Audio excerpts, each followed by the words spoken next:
review show, the number one center of action, grindhouse gore activity on the tube sphere and the tube web. I'm Ross Hardy. We got PXM with us, aka Mosh Shinobi. We're dual streaming, so Mosh's link will be below in description. You go ahead and throw him a sub and pop over to my Patreon, where I generally review and deep dive these kinds of grindhouse things. So finish my smoothie real quick. Today we are covering Havoc, just dropped yesterday on Netflix. Tom Hardy, Tim Olyphant, Oscar winner Forest Whittaker, directed by I think the real star of the film, Gareth Evans. And we'll talk obviously of the Raid superstardom. So that was the big film that brought Indonesian action to the big screen, as well as martial arts superstar Iko Uwais. I thought I saw a new trailer with Iko, guys. I forgot if I meant to mention that one to you, but we'll come back full circle at the end and I'll see if I can dig it up. I think he's got something new in the mix somewhere, but a lot of this stuff is dropping and a lot of it is on random platforms. Gaz and I keep on mentioning Striking Rescue featuring Tony Jaa's return, and that is out now it's definitely on Amazon Prime. I think it may be rentable on YouTube, depending on what territory you're in. So we have it on the list, guys. We'll definitely get Striking Rescue screened, and we'll definitely get it into our schedule. And then next week, Cinco de Mayo. We're hoping to stick to the Saturday schedule, but if I have an event that throws me off, we might just do it on Sunday. It's going to be a Machete one for Cinco de Mayo. We felt that was grindhouse. It encapsulated Mexican Independence Day, and of course our boy Danny Trejo, who's not a fanboy of him. What up, Pixie? What up, Slippy? Hope you guys got to pop on to Netflix, or as we belovingly call it here on PXF.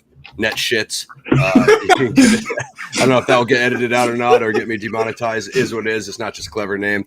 So Havoc is live on Netflix.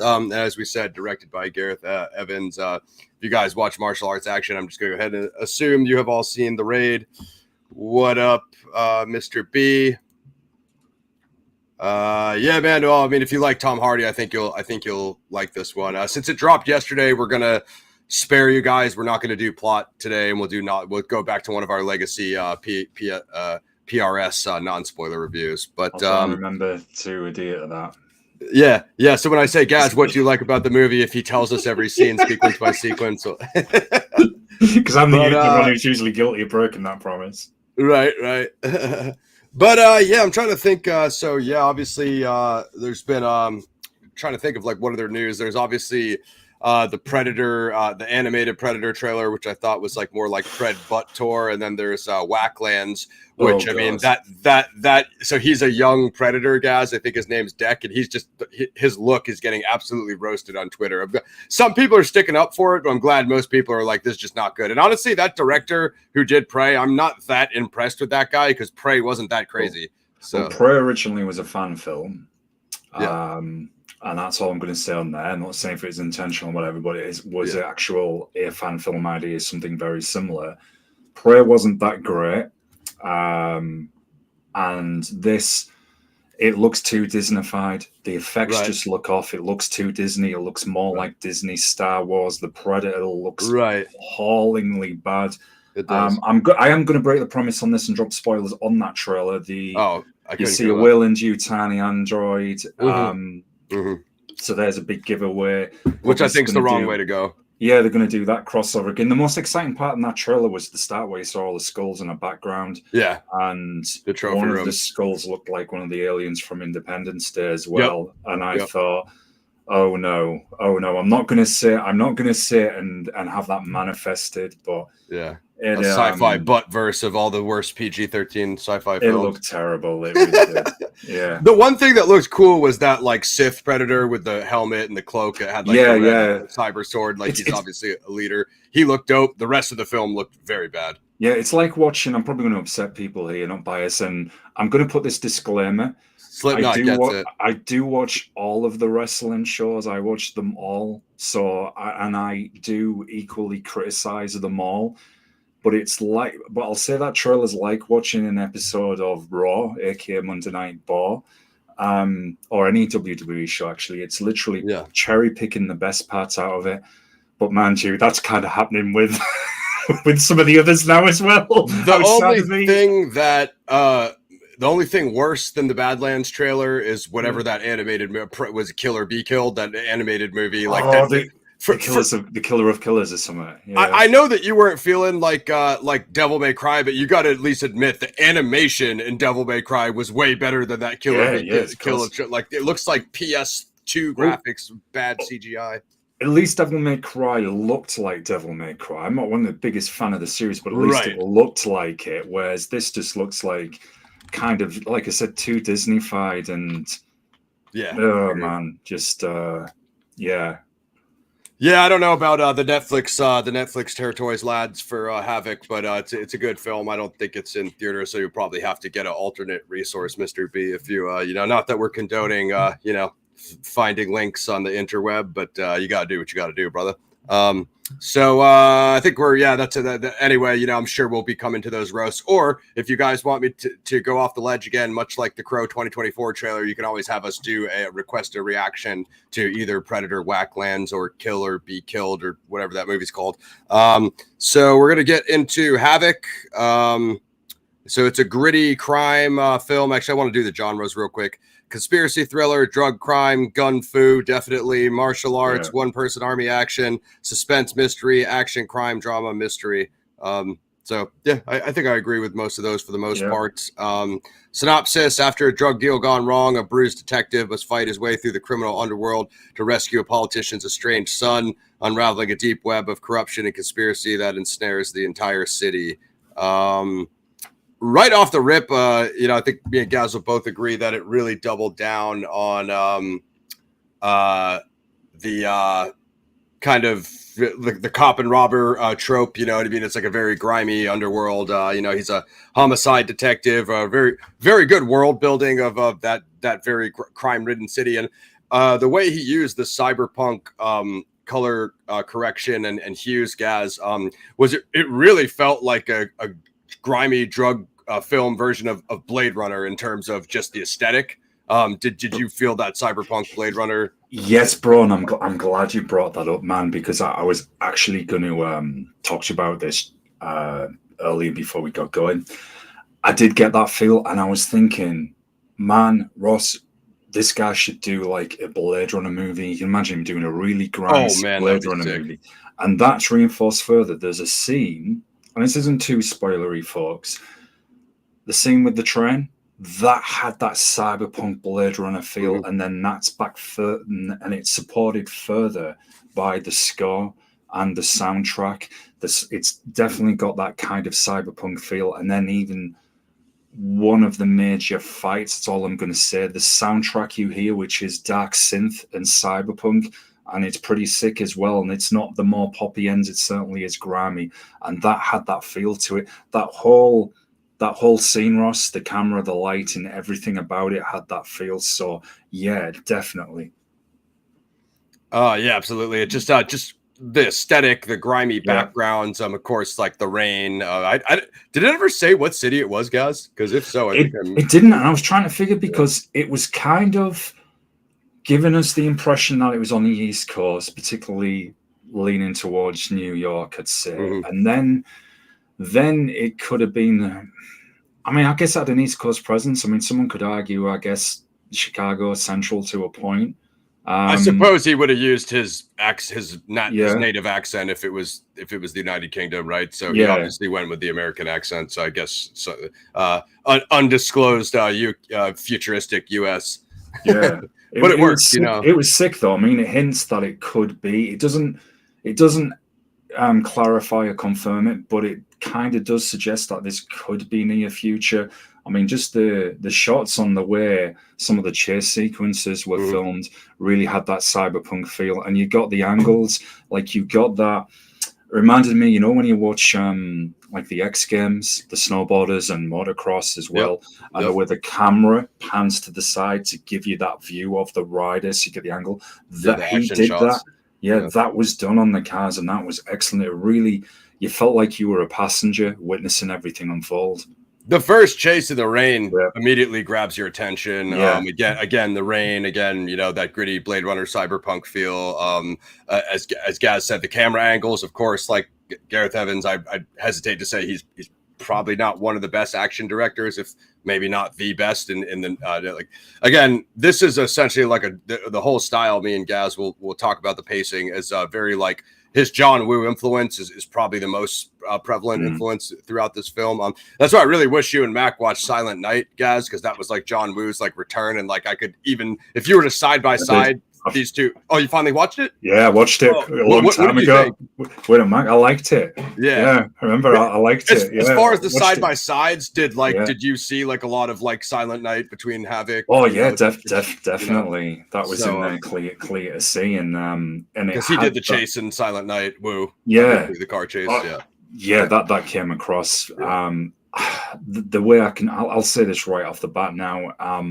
As you know, I watch so many Asian crime movies, Triad, Yakuza, obviously martial arts movies as well. Yeah. And it does have that grimy feel to it. You can't help think of some of Gareth Evans' previous works, movies from that part of the world as well. No Man, for example, Hong Kong style, everything. It has that mixed with a bit of that kind of Western heist combination with it. And it was nice, man. I would like to see and this is not to get too hard. I would like to see something like this again. Maybe, as you said, that cyberpunk feel where you could amp it up and really give us a solid offering. Yeah, I think you made the point. So, the rumor is that they would do Blade Runner 3 picking up from Blade Runner 2049. I don't think Denis Villeneuve would be attached, though, because he basically said that, like, he still has nightmares about Blade Runner 2, wondering if he ruined the IP or not. I mean, clearly didn't, because the guy is a legendary director. He's obviously helming the Dune trilogy now. So I think he's too busy. And then, obviously, he did Sicario 1, but correct me in the chat if I'm wrong. I think he moved on after Sicario 1. So Denis Villeneuve is very like, doing the first movie to the second movie, but not like staying with he moves on to the next thing. Whereas, like you said, maybe does that open up the slot for maybe Gareth Evans to do Blade Runner 3, which I think would really give us something we've never seen before, which is like a Blade Runner action movie, double down on the action element of Blade Runner. And I think Gareth Evans is that guy, being a Brit. He probably has the Ridley Scott influence and whatnot. So do you think like he's a better version of J.J. Abrams, where J.J. Abrams certainly does, you could argue, could kill some of the franchise and mix them, like he kills them off. How do we rescue this? And then leaves.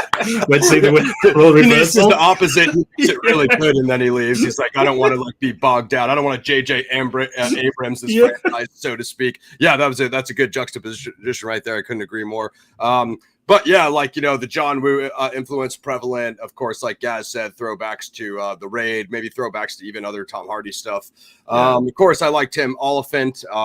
This is really good because Gaz is much more in tune with the Yakuza cartel, Eastern side of the world, crime cartel genre. And then I'm probably more like grimy action, drug, conspiracy, crime than you are. So this movie kind of splits our genres right down the middle, which is kind of sick. You know what I mean?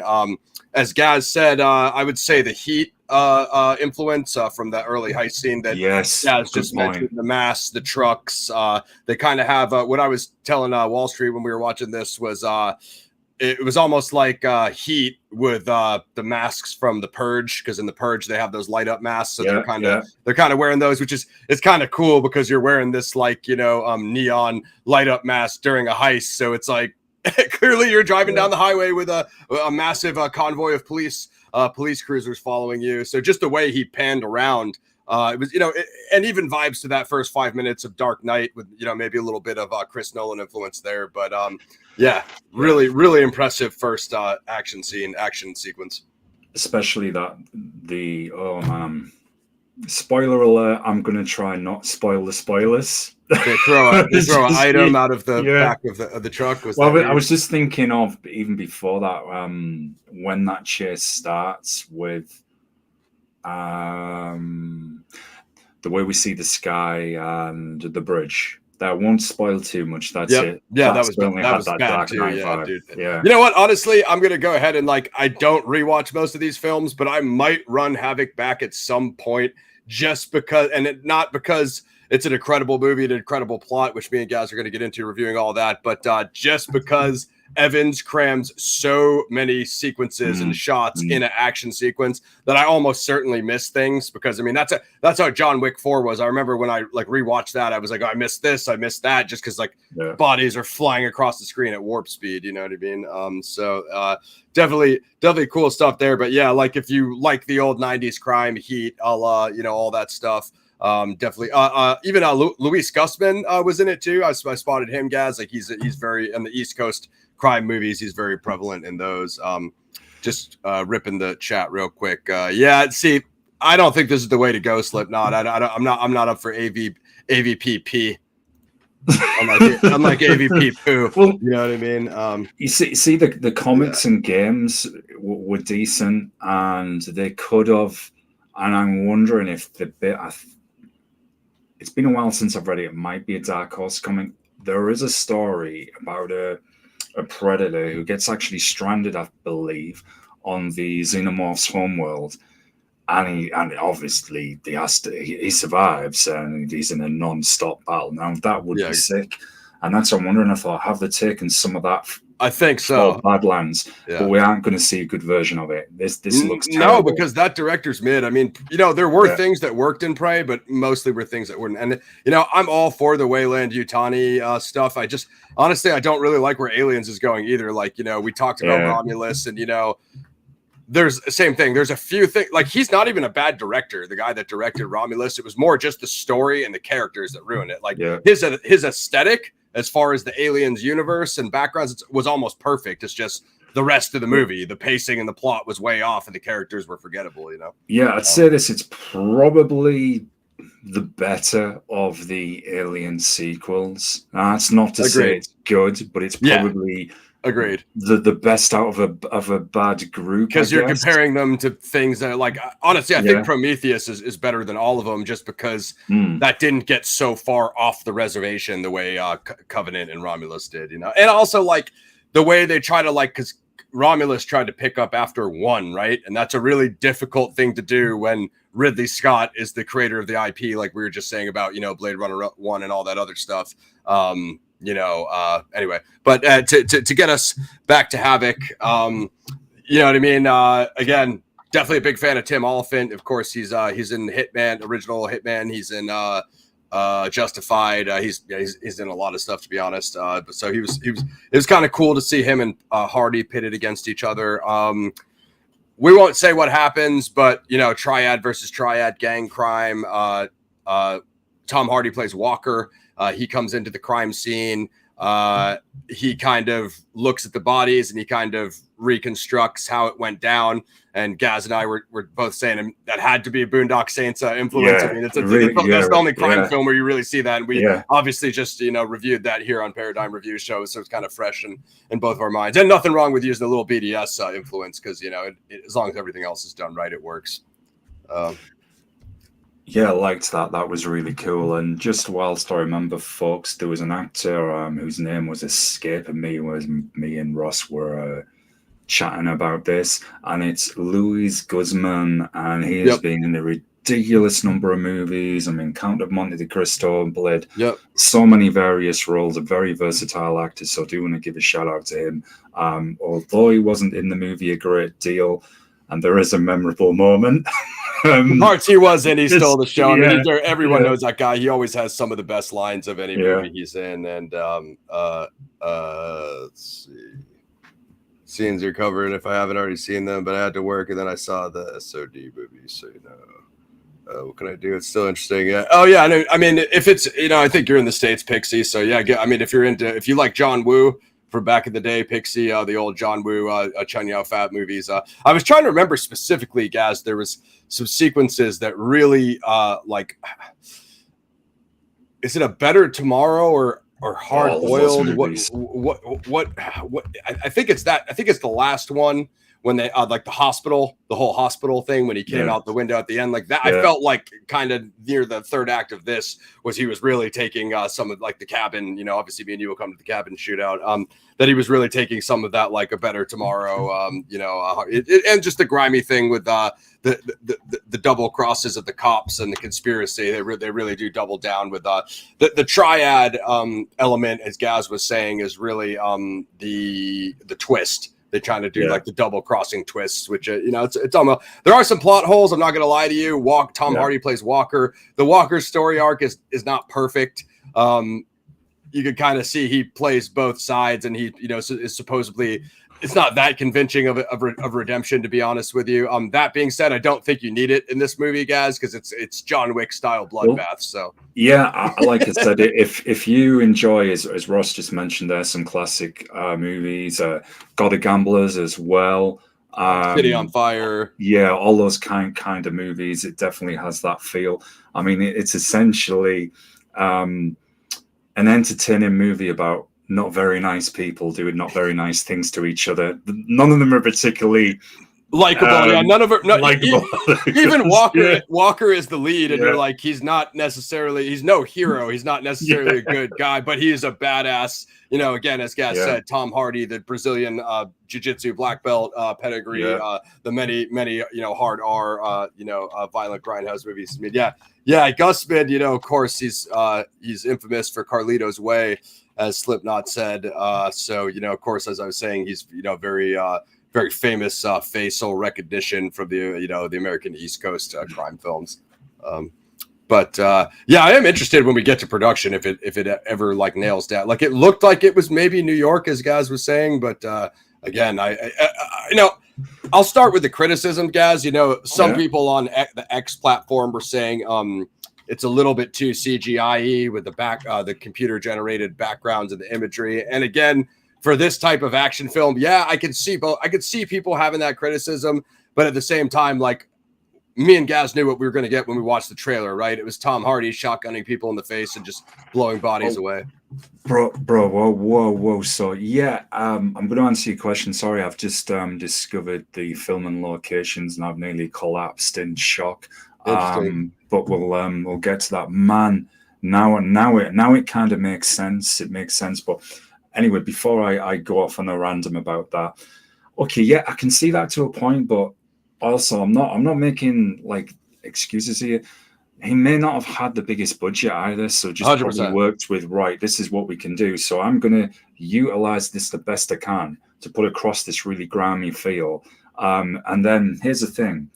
Someone may watch that, notice the same elements as us, about those cyberpunk elements, offer him a bigger budget, and then he gets to do that. I think he did. I know you and Mac didn't catch this.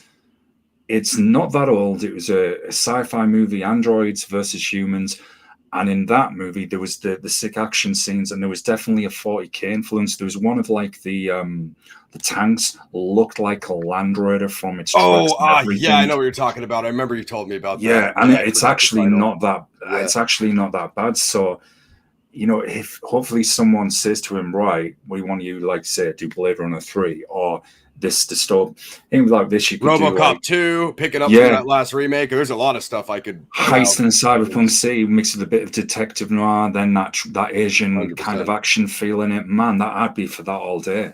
100%. Even some kind of Flashpoint sequel, anything Donnie Yen, anything Scott Adkins. You know, a while back there was all this talk about an American Western version of The Raid, and of course, you know, Scott Adkins was spoken of. Never went anywhere, and me and Gaz were always a little bit hesitant just because The Raid is, you know, considered the best new school, you know, martial arts epic of all time, of, you know, including the weapon sequences, the blades, the guns, and of course, you know, they do bring the blades back in Havoc, you know, the little axes or the sickles or what may have you. So it does get a lot more versatile. And, you know, I did notice where they cut the budget, because it was like he did such a good job. What you know, I think Gareth Evans was the real star of the movie, and, you know, we could get Gaz's opinion on if he's at where I'm at. The color correction, the angles, the lighting, you know, and that's kind of what brought that Blade Runner noir. It was almost like one of those cyberpunk noirs, but it just it's a bit of a, you know, we can talk about the pacing. It's a bit of a slow burn, and then it pops off, you know. And I think that made sense for Gareth Evans, because whereas the Raid was just like a nuke going off every 5 seconds, you know what I mean? I think it made sense for once for Gareth Evans to just pace himself, like, hey, I'm going to build out the plot, I'm going to build out the story, and it's going to hit you, and you're not going to necessarily know when it's going to hit you. That's what Havoc is, right? So yeah, definitely. I'm just going to drop this in for you, Ross, just to give you a bit of a shock as you actually see this up on your screen, just reading about it. Sure. Regarding the filming locations. Yeah, it's pretty insane. Is that me on the private, or? Yeah, it's on the private, man. You have a look at that, and I've just been exploring the deeper end. See, I got that feeling. But because he switched up the accent, it threw me off. The whole time I was thinking, because I didn't recognize the New York skyline and didn't look like Chicago to me. So we'll cover that when we cover production. But honestly, that was in the back of my mind the whole time. The problem is I'm not from there. I don't know what any of your cities look like. Yeah, and I've completely forgotten what the native lands look like. I can't recognize them by so Americanized. I've even forgot where I come from. Kaz can't recognize his own country in the background of a film he's watching, but it's fine. But yeah, I think you nailed it. I think Gareth, you know, I guess he took a little break or whatever, but I think he's next up for the next big thing. It's just something like this with the heavy John Woo influence. This is just such an anti-woke film in terms of grindhouse gore. The major studios, they might not be able to handle Evans at this current juncture. You know, it's going to really take the right script and them being okay with him, you know, massacring, you know, thousands of people, which is kind of what Evans's thing, right? Yeah, exactly. I mean, however, I've just thought there's I wonder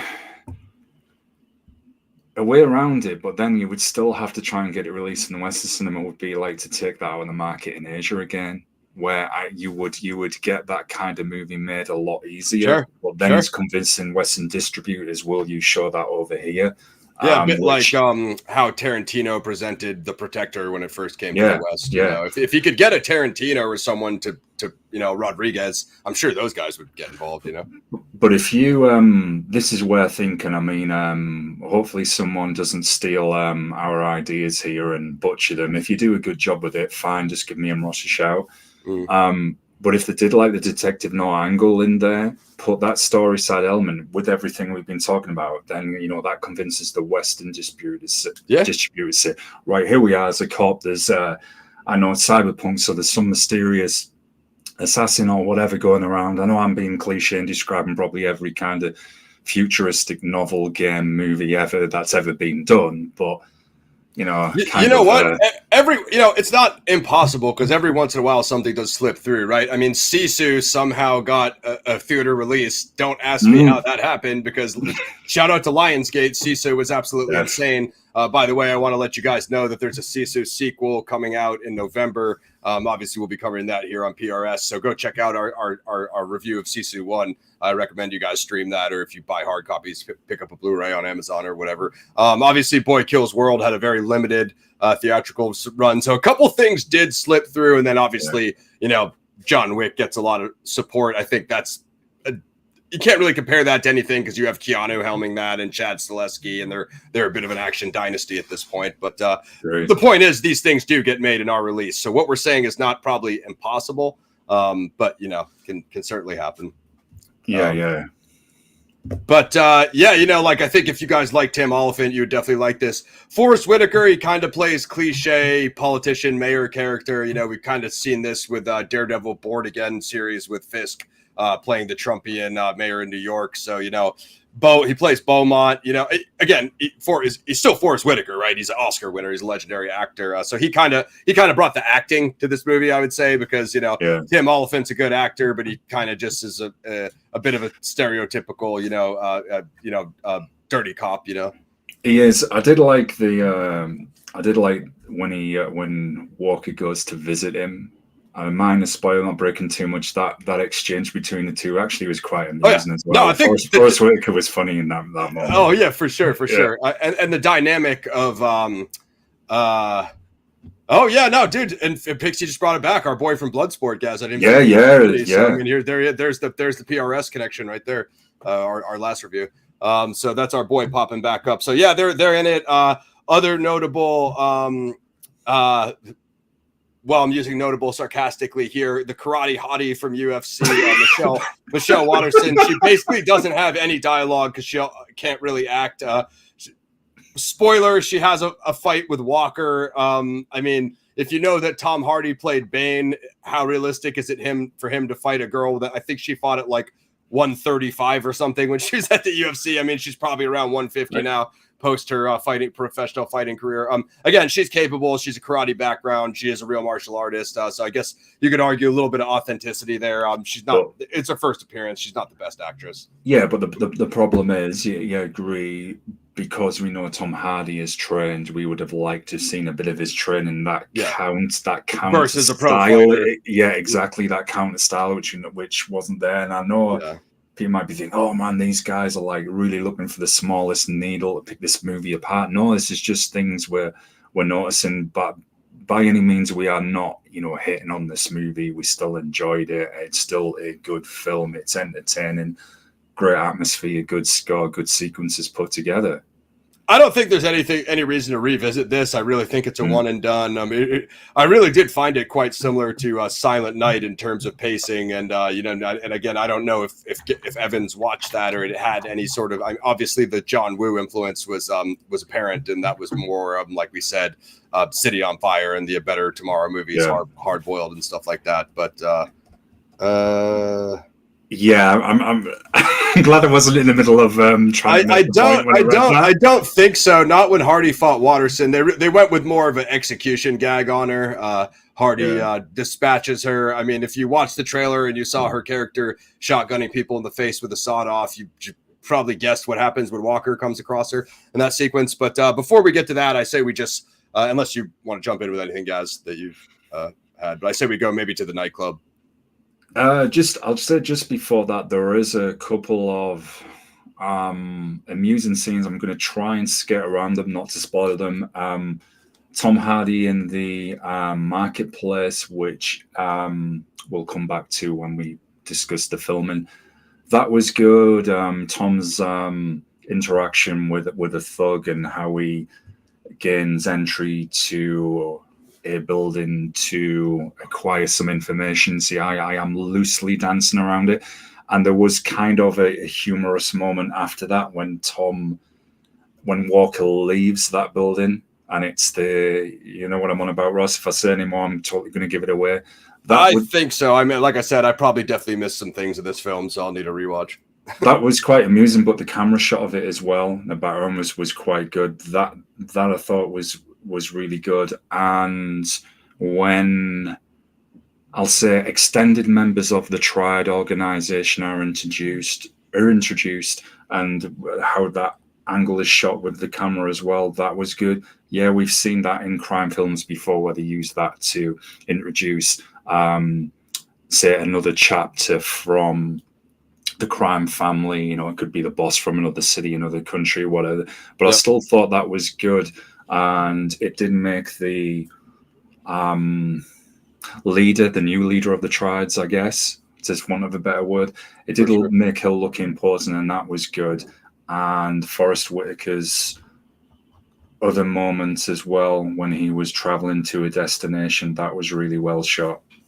Yeah, so the big thing is, it's essentially like a kidnapping, guys, that Walker needs to get to the bottom of. It turns out to be Beaumont's son, but it's really about it's his son's girlfriend, right? Is that correct, guys? The girl. Yeah. Fiance, whatever it was. So that really creates the whole thing. So it all really culminates about probably more than a third of the way through the film, maybe almost halfway. When there's been a couple skirmishes. The other part I'll say too, guys, when they initially pulled up before the triad on triad attack, when the one dude who it's obvious double crosses them, they're the cigarette lighting moment. They're texting him on the phone like, walk away now. And you can see them loading up, like, what's going to happen. You're like, dude, why is this guy sticking around? So the way that was covered with the back and forth perspective, and that's a perfect way you could describe this movie to somebody who's maybe not so familiar with watching heist movies or Asian crime movies as well. Be sat there and I could be thinking, right, this is a little of a slow burn. It's not a total slow burn. It's not, kind of like, but it's building attention we know what's coming. People who know these genres watch them. We know what's coming, and then I could imagine seeing the excitement on somebody's face then when it happens. Or like, whoa, he's never seen anything like this before. Yeah, if you stick with it and violence doesn't bother you. I mean, I will say the blood to me, Evans really went crazy with the squibs and the CGI blood splatters. It did look a little orangey. It looked a little light. But then at the same time, the amount of actors he has in these action sequences, you forget about it fast, right? As the bodies start piling up into 300 level piles of bodies, you know what I mean? You just kind of let them do their thing. I really like the Walker Vincent dynamic, how they play off of each other. Gaz, that was good. Well done. It's obviously Hardy and Olyphant for those who aren't familiar with those two actors. So ultimately, things come to culmination in a nightclub scene.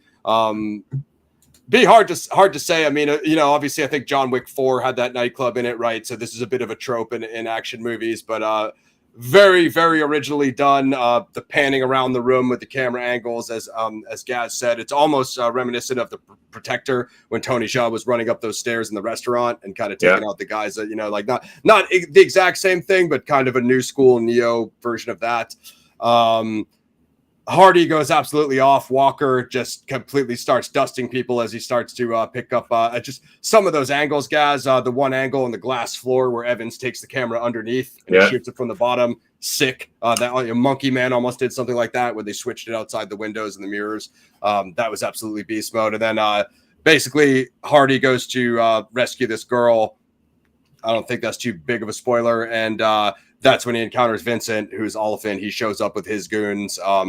As it pops off, then the Triad show up. So, he really did a good job of the escalation of the multi-faction skirmishes, as Gaz said, where it might start between, dirty cop on dirty cop, then the Triad show up. Then you've got all these elements of kind of competing forces in the combat action sequences, and just Evans's way of balancing it. I don't know if there's a director quite like him who does it so smoothly, and the soundtrack's good in that moment as well. That really, as I mentioned earlier, for that cyberpunk feel, but it goes with the action. As there's various characters, and I'm doing my best to not give too many spoilers away, but as various characters are dropping on the floor, the camera follows them to give their perspective. Particularly, there's a scene in the later sequence of that one where you really see that, and it makes it immersive. It makes it quite gritty. My only kind of nitpicks, there is the girl that has two scenes which weren't really convincing to me. The good thing I do like about Evans on his action movies is they do use everything in the environment can be used as a weapon or whatever. So that is good. And it's one of those scenes involving the girl who Walker's gone to rescue, which wasn't very convincing. And it's only a small thing, but you do notice it. Other than Guzman, who's plays a father, he near the end. Oh man, I said I wasn't going to spoil it, but I just say taking a leisurely pace. Dude. Yeah, man, Guzman is hilarious. He's a bit of comedic relief, which is not uncommon for his acting style. We'll say like blades get introduced here, whenever they were kind of I don't know if that was the mini axes from the raid or the sickles. They're basically pipes, different kind of weapons combat in these sequences. Hardy Walker goes absolutely off.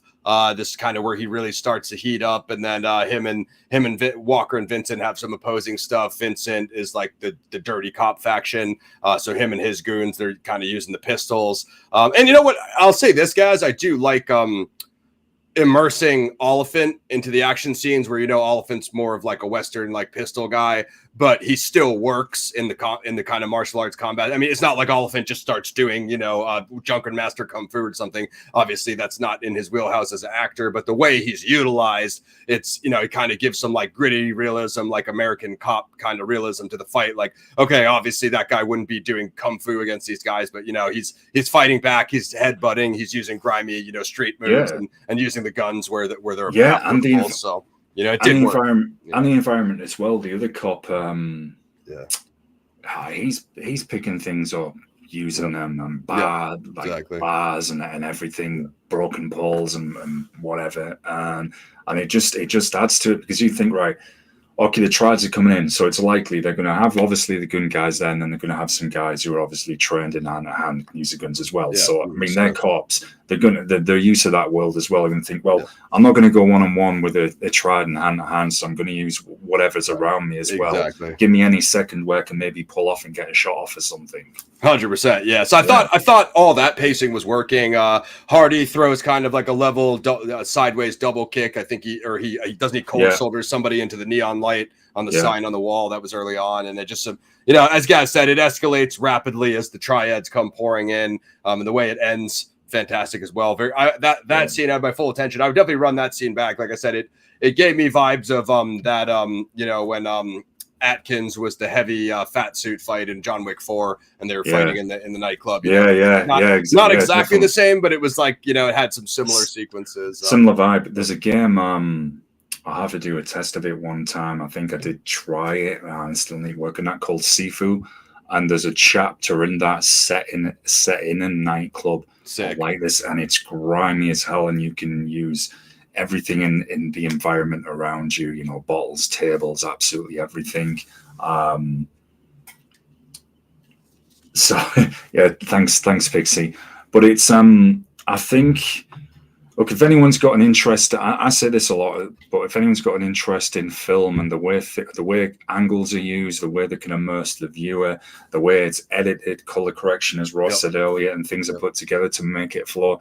Even if this isn't a film that you might not necessarily enjoy those genres, if you're a lover of film or a student of it, you will definitely get something out of it, because this does showcase you, I think, a solid class on how, using those techniques, you can set that scene for people to watch. Yeah, the perspective shots, as Gaz said, absolutely nailed those.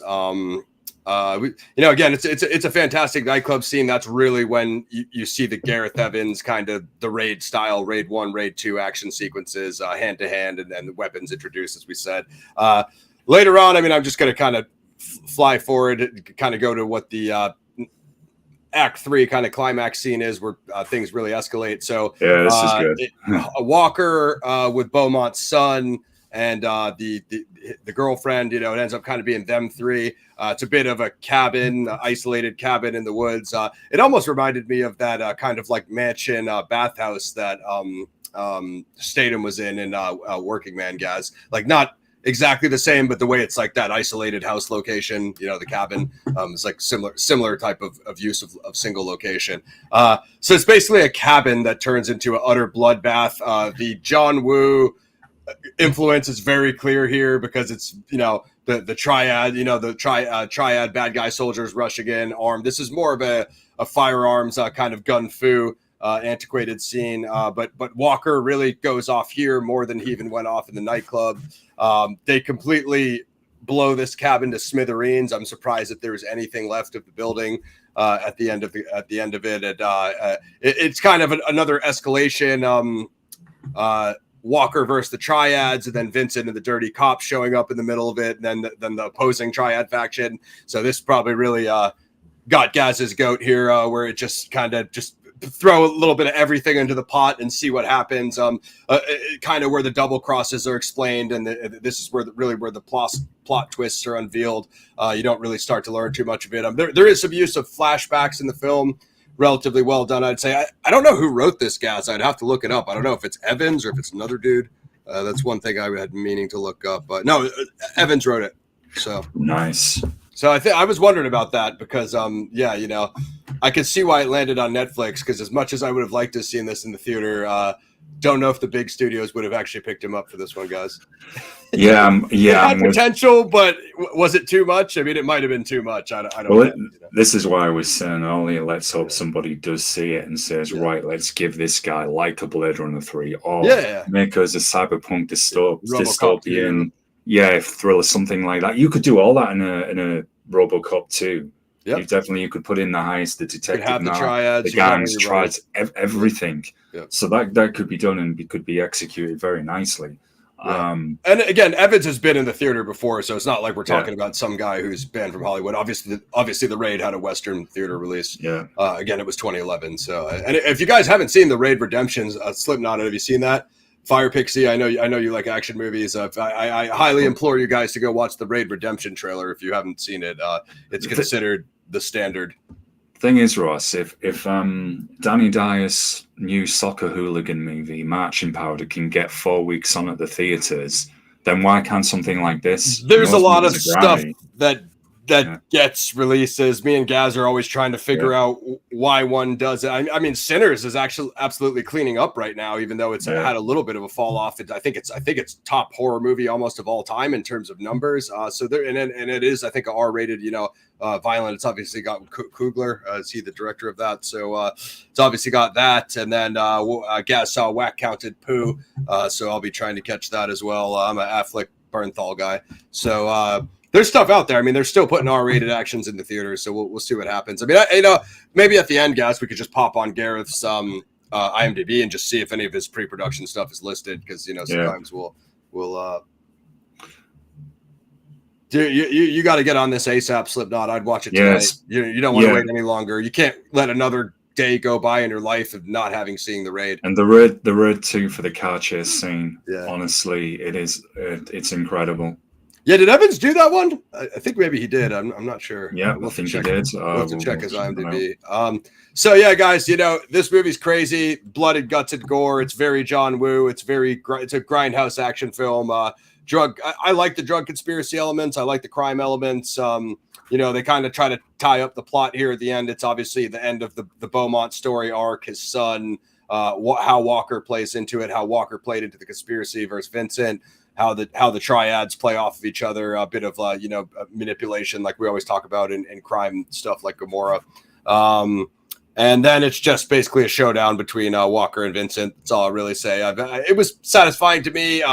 They dragged it out a little too much. It's like, what is it, an hour 45, guys? So I mean, with that long intro, you probably could have shaved off 15-20 minutes. Great. Don't think it quite needed to be this long. But again, I think what that was, what you mentioned. I mean, some of those like dialogue scenes with Beaumont and talking to the other characters, you could see that it's just like a black night sky, black background. And that's basically where I took it as like, okay, he needed to like drop the budget here because he needed to pump up the squibs and the firearms in the cabin, which I'm fine with that. If there's nothing going on and it's just people talking, I'm like, okay, I could see you skimp the budget, but obviously didn't skimp the budget on the cabin scene. So like, that's what we all came for. We all saw the trailer. That's what we came for. Oh my God! Don't get me excited. That's one of my favorite characters. Now that's my favorite character of all time. Now I wonder if that's Joseph Maggie playing Deathstroke, because that's who was in the what was he in? He was in the deleted scene for the what's it called? The 4-hour Snyder. The 4-hour Snyderverse. Whackman versus Spooperman, or Justice League. And hopefully none of his people see this, because Snyder's my man. I actually do rock with that guy. What I heard last was they were going to do a Bane Deathstroke double film, which a lot of people were saying that doesn't make any sense, because Bane and Deathstroke have like never worked together in any comic. And Deathstroke still has a kind of code as well. Yeah. I mean, they're both characters, but it just like, I'd say do one or the other if you're going to mix them over. I don't know but who knows if that will actually go to fruition. So but I love Deathstroke. I mean, I would really like a Deathstroke solo film. I mean, let's talk about the boy. We got a 9.8 right here on my thing. Dude, you're gonna. Oh man, Deathstroke the Terminator. Let's go. I kept it in the plastic just because it already fell off my shelf a couple times, and then I'm gonna. You're setting me off, man. You're setting me off. Let's see. Let's see if I can. Well, he brought him up, not me. I just leave him up here where he can. Well, there is a Deathstroke fan film on YouTube from years ago, and myself and Ross. Oh yeah, I watched that. Yeah, we should review that. And it was pretty sick, guys. But let me see if I can get this for you. It's got this is going to have one character that I like Maginello. Maginello is actually really dope. There we go. Some more Deathstroke fanboy. Let's go. Deathstroke fanboyism fully activated. It's on my wall. That he's a bit the adult version of Deadpool that doesn't have to tell a pee-pee or poo-poo joke. I think Deadpool is basing him, and Deathstroke's awesome. I mean, even the Arrow series, when Deathstroke appears, then that's Maginello.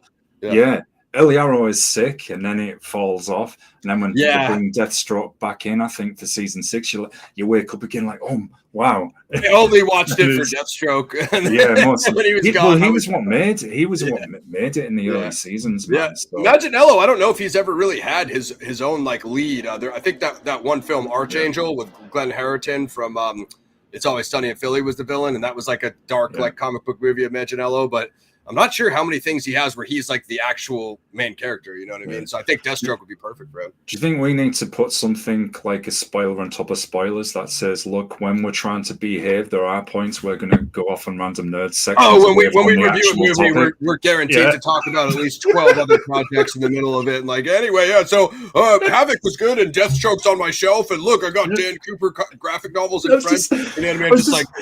I was just thinking this, man. If we ever get around to doing like, the alternative history stuff, talking about a site, I thought it's probably going to go off in like the rabbit 5 different subtopics. Well, like whoever the guest is, and we're interviewing that guy's head's going to explode. Like. We're going to start with Nibiru, and we're going to be on Sasquatch so fast. And like, by the way, there's Puckwudgies in the Hockomock Swamp and the Bridgewater Triangle. Like, what is Ross talking about? Anyway, so yeah, like we said, so.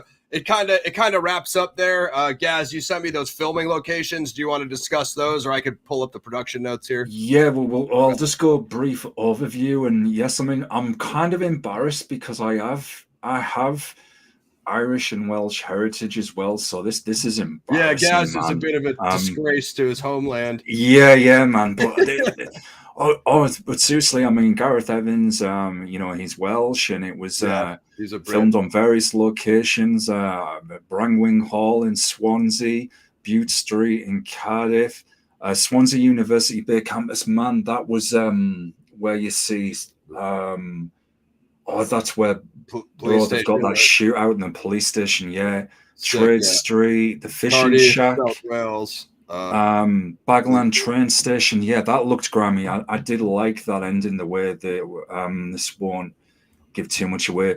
The carriages as well, it was something simple, but it just had that grimy late night. I know it's using a lot of movies, one could argue, but it's somewhere you don't really want to find yourself because there's going to be undesirables hanging around. For sure. The police station, that's almost a bit like Assault on Precinct 13 type. Yeah. I mean, like you could maybe see some of that influence there. So I'll pull up production. It's pretty short. We're not going to do plot today, guys, except for what we spoke on. But if you guys happen to see it, leave your rating on the comment in the comments. On February 19th, 2021, it was announced that The Raid's Gareth Evans was attached to direct the film from the screenplay he wrote under his exclusive deal with Netflix. And that's the thing. If he has an exclusive deal with Netflix, Gazzy, I'm not sure how long he's going to be stuck over here, but I mean, who knows? Evans was announced as a producer of the film alongside Tom Hardy and Ed Talfin for Servan Screen, as well as Aram Tazurkian of XYZ Films. Along the initial announcement, Hardy was cast in a lead role. Forest Whittaker added to the cast the following month in June 2021. Tim Olyphant, Justin Cornwell, Mezi Mei Lee, Yeo Yan joined the main cast with some others, Louis Gussman and Michelle Watterson in supporting roles. Began principal photography in July 21. I mean, dude, it feels like they shot this a long time ago, guys. In Cardiff, Wales, where production was predominantly took place. The film is one of the biggest films ever to be produced in Wales, as Gaz said, and left a lasting legacy for filmmakers. Hardy was sighted at the Barry Island Pleasure Park in South Wales and was outside the Brangwyn Hall in Swansea in July and August, respectively. On October 22nd, 21, filming officially wrapped. So they wrapped in 2021. Wow. What the hell took so long? It's just Netflix. Just upload it. Yeah. Don't make us wait 5 years. According to director Gareth Evans, the film needed reshoots, which were delayed due to scheduling issues and the SAG-AFTRA strike. Well, I mean, Gareth Evans would know a lot more about that than me. He's a legendary director, but I'm just some guy sitting on my computer just, criticizing everyone's work. Well,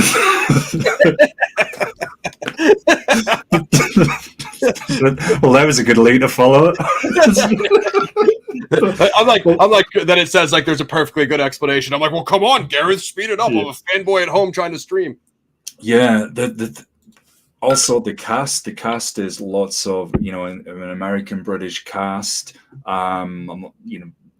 There's other people in the mix as well. So I'm not just saying it's all an American British cast. But here's a fun fact for you. The guy, and I thought this is interesting. The guy who plays Cortez, who's one of the cops, he's not in the film for a great deal, as will be bluntly explained when you watch it.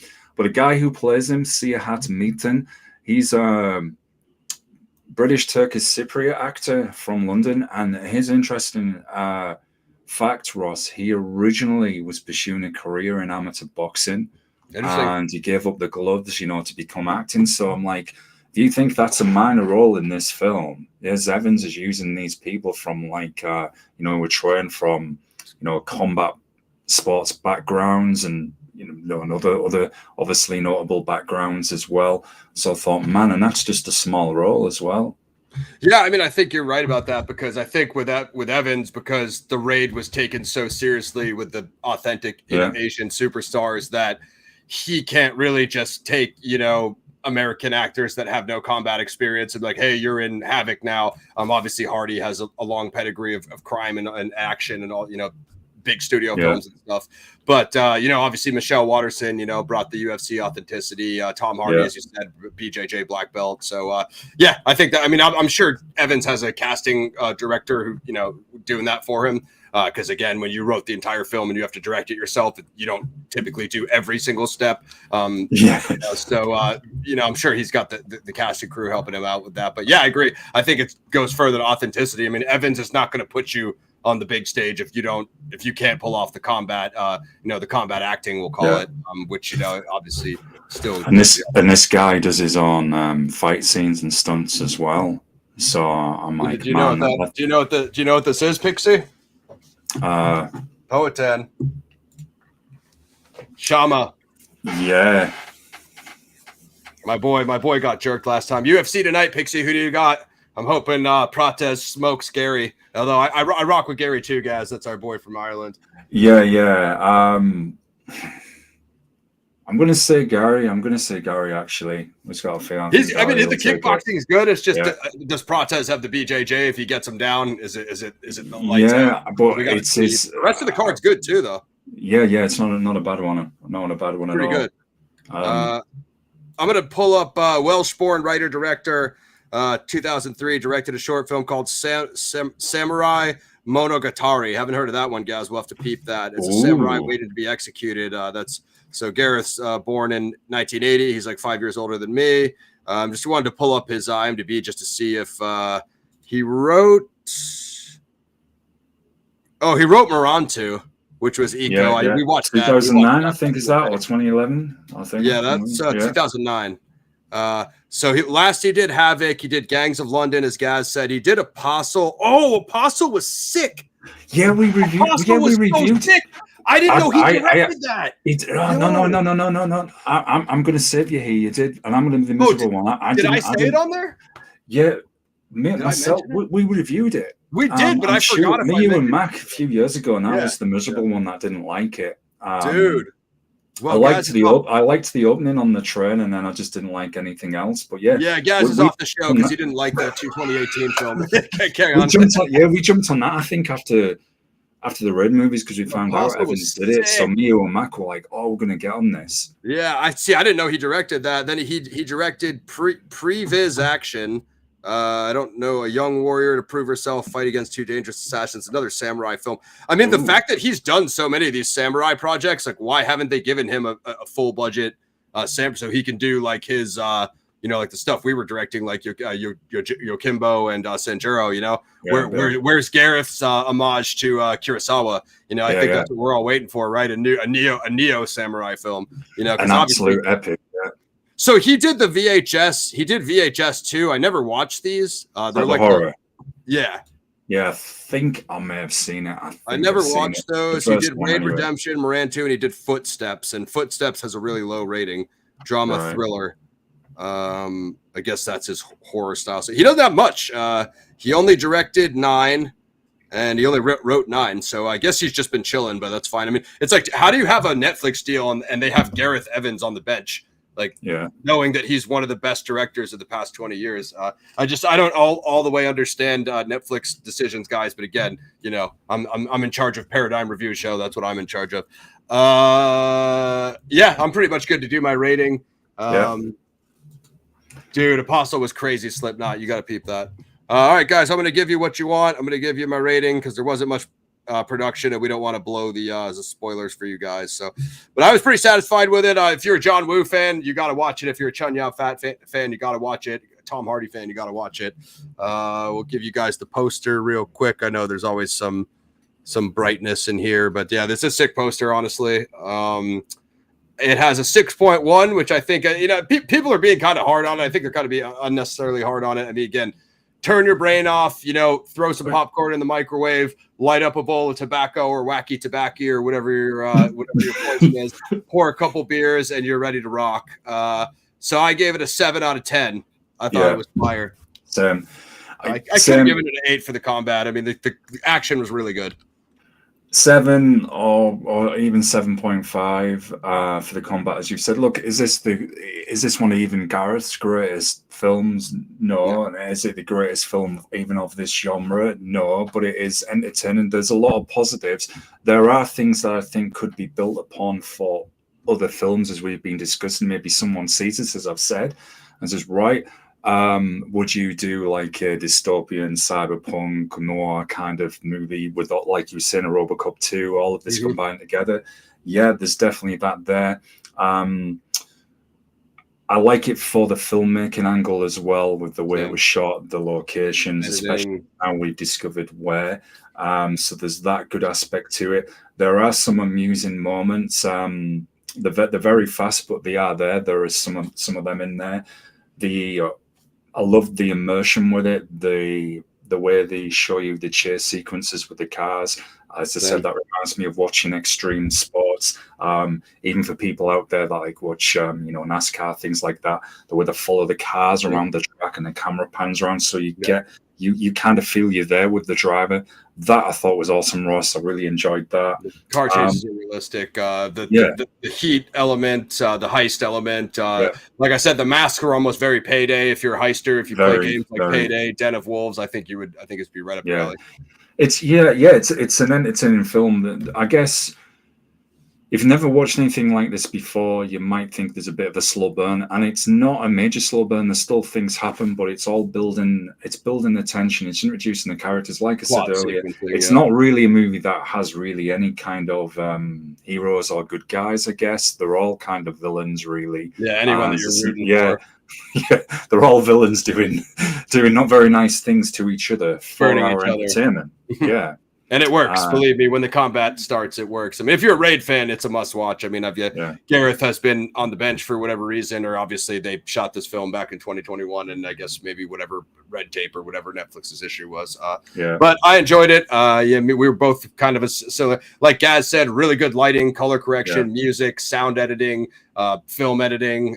In terms of sequencing and transitions, scene transitions. So I was a big fan of it. But it's out on Netflix, guys. Check it out. We'll get the trailer posted in the description. You can head on over to Mosh Shinobi and subscribe to Gaz. I think we shouted out all the notes. Toxic Avenger remake this summer, Sisu sequel in November. Whack Accountant Pooh is out now. We're gonna be checking that, and then I'm gonna be checking out Sinners. I have my own nickname I've been using to Gaz behind the scenes. There is. I want to shout this out because I'm curious about this. It sounds interesting. Nicolas Cage has a new movie dropping in 2 weeks, I believe, called The Surfer. I want to see that which might be interesting. So that's something we could check out for you as well. See what it's like. Sisu sequel, definitely. MMA news. BKFC was on this morning in Florence, Italy. I saw like the first half of the card, but I didn't get to see the co-main or the main because my link stopped working, so to speak. So I don't know if Kamosi or the other chap from Florence won. UFC coming up here in a few hours on the States. If you guys want to throw out your UFC picks in the chat, Gaz and I could run the card real quick before we go. Gary versus Prates, Smith versus Minyang. I mean, honestly, guys, I think Minyang is going to wipe the floor with him. I mean, Smith wins randomly because he has like good grappling and he has a good skill set, but the dude has almost had like 60 fights in his career. His body is just worn out, Chica Daisy versus Onama. I don't really have any. Probably Michel Pereira maybe versus Magadov. I usually go against the Dags. Randy Brown versus Nicholas Dolby. Who the fuck are those guys? And Andre Muniz versus Alyssa Karoff. And this is the one that Hill and Roundtree got delayed off of, which was annoying. Yeah, and we need to invade the schedule because Pixie's just reminded us of Invasion USA. No, it's on the schedule. It's on the schedule, so it's probably going to be right after my birthday, Pixie. I got to go to the East Coast to film an action film that I'm doing a cameo in next month. So we'll probably do Machete for Cinco de Mayo. Lauren Lepre is going to join us for Roadhouse OG, I think, on the 10th. And then which day am I? I think I'm filming the 17th, right, guys? So then we come back on the 24th. We had Rand from Kurosawa, but we're probably going to change that to Top Gun 1 for Rest in Peace Val for Memorial Day. And then I think 31st, I believe, is near the Conan anniversary. So that's what is best in life. Crush their enemies, leave them driven the foil, and so that will obviously be whatever Conan voice that was. That will obviously be Conan the Barbarian. It was kind of a mix of Donald Duck, Yoda, and Conan, wasn't it? All in one. It was. So it was all that. I heard the Donald. It's like Donald possessing Yoda, who thinks he's Conan. There was definitely some quacking in there for sure. I don't know if that was Daffy Duck or Donald, but it was one of them. I think a typical Paradigm Review show will probably go out on that because it's funny. We watch these bloody grindhouse movies and we tell you how many people died, and then we do the outro of the show on something like that. Oh yeah. There's only one Roadhouse, and that's going to be our resident Roadhouse expert, Lauren Lepre, writer, director, creator of Dark Military, also creator of It's a Saturday Night Thing short film on the over on Superstar TV channel, the legendary Roadhouse short. So that we owe him that because since we reviewed we had Roadhouse remake, we owe him some. We promised him that for a while as well. Yeah, so we got him coming on that. We actually were going to do it right near the Roadhouse anniversary, but I got to travel. So, all right. Anyway, guys, I think I'm done quacking for now. You can head over to Mosh Shinobi and subscribe over there. We're dual streaming. Next week is Machete 1. Because that's just say this quick. Slip just pointed out. So he was watching a good video earlier today about a Tron expert talking about the Tron and Horror Express. Interesting. Hell yeah, Horror Express is really good source material. Like Gaz and I were saying. I mean, I think if somebody like a Evans that really can or maybe that other dude who did the Thing prequel. If somebody like that were to take on Horror Express, I think you could get a really cool concept out of it. It's coming, Pixie, and yes, I will definitely talk about the notable moments, including that absolutely fire ending scene in Invasion USA as well. So I have watched it. It's a bunch of things. So for the Zodiac heads, Dion Walker's rescheduled for part 2. I think that might be around May 17th, so it might be a double event. I'm going to watch the Red Circle and review that, which is something I've been reviewing in my Zodiac research, something I've been researching. And then what else? As Gaz was saying, the Most Dangerous Game stuff, which will obviously be Deadliest Prey, the whack sequel to Deadly Prey, Avenging Force, the sequel to Invasion USA, and I think Red Circle. There might not. I think I found like 2 or 3 things, but I did most of them already. So there's some others. I mean, a bit like how there is a Most Dangerous Game remake, Gaz, 2022. Not to cut you off, and I think it's Dudikoff, right? And when I was looking at it, so let me double check. If that's the case, you might be jumping on that with me. I'll be on that. There's another one. This game, let me because that kind of pioneered a whole genre in itself, a bit like Bloodsport with the the arena kind of battles as well. Yeah. There's quite a few of them. I mean, there's one I saw where this girl gets dropped off in the forest in the middle of nowhere, and you find out there's a gang who've been hunting people that think she's innocent. It turns out she's actually a trained assassin, and then starts hunting them. Which is and it's not bad actually. I'll try and find the name of it because it might be based on it. Sounds better than Pred Butt Tour Wackland. So, okay. So this is who it is. It's Christopher C.T. Tamburello. I don't know, isn't that the kid that was on Real World? I don't know anything about him, but Casper Van Dien, that's who I thought was Dudikoff. So it's Casper Van Dien from Starship Troopers, which actually Neil Blomkamp has that Starship Troopers remake, which should be crazy. There's also a Helldivers movie, and then Tom Berenger is in this with Van Dien. So it's got a couple dudes. So yeah, that'll probably be the last one I do after the Deadliest Prey, the whack version of Deadly Prey 1, and then Avenging Force with being Had to. Yeah, that reference is probably lost on people what I just did there. I think I saw I Spit on Your Grave, but I forget about it. Like I saw The Devil. That's a sick one. Yeah, and it's got numerous sequels. That one as well, Pixie. A lot of them used to be on TV quite a well. They still are. Train of Thought is a cool channel name, and the whole Trans-Siberian thing. So Slipknot, me and Gaz have brought it up before, but Snowpiercer. If you haven't seen Snowpiercer, you'd probably rock with that. That's a sick train movie. Yeah. I didn't see Bullet Train, or as me, Mac, and Gaz called it, Bull S Train. But all right, guys, I think that's it. Yeah. Well, best behave, or we'll just this is going to turn into what it usually does. Clearly, the Havoc review is done. Go check it out on Netflix. We'll post the trailer below.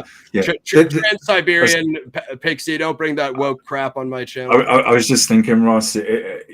This is the exact kind of recommendation that we wouldn't want to send to Nicole if we want her back on the channel to talk about anything connected with the Queen Mary, the paranormal or something. Look at how seriously we take our real show. Yeah. What? I thought you guys going to stay on topic with me? Oh yeah. Absolutely. Don't we always? I thought this was a Havoc review. We talked about Havoc for 20 minutes and basically every other project. Anyway, guys, like, sub, share, click the join for membership. Lots of new stuff coming soon. Zodiac Files main series, episode 5, episode 6. DL Walker returning on the interview part 2, and then a bunch of stuff on the Patreon. You can join free over there with the Gmail. Shout out to everybody who came through: Mr. B, Mosh, Pixie, Slippy, Darkside, and we'll be back next week for Cinco de Mayo with Machete. My boy Danny Trejo, love the guy. Yeah, definitely do this, bro. Snowpiercer is sick. I thought Snowpiercer was probably the best Chris Evans movie I've seen, if not, one of the best. So yeah. Anything else, guys? I mean, I think we already did. We'll try to do Sinners. We'll try to do Whack Counted Poo. We're gonna definitely get Striking Rescue in the schedule. I don't know when yet, but when we screen it, we're gonna review it. So well, just thanks everyone for coming through as always. Everyone have a good weekend. We'll see you on the next one, and just keep an eye on the channel. As I say all the time, there's lots that Ross and myself are working on behind the scenes. I just forgot who I was then, man. Yay. Professionalism again. Yeah, see you next week. The most professional film review show on the interweb. Probably when we do some horrors, I'm going to bring up my boy Dave too from Halloween Year Round channel. He does the monthly current event wrap-ups that we do on Average Superstar TV, so you can go sub that channel as well. I think that's everything, guys. We'll be back next week for Machete, so if you want to review Machete with us, make sure to give that a screening this week, and we will post the next month schedule probably in the next few days, probably the next 2 or 3 days. Just look out under posts. All right, guys. Havoc, go check it out. 2025. Gareth Evans, Tom Hardy, Tim Olyphant, Forest Whittaker. It was sick. Go check it out. We're out. Like, sub, share. Head on over to Mosh.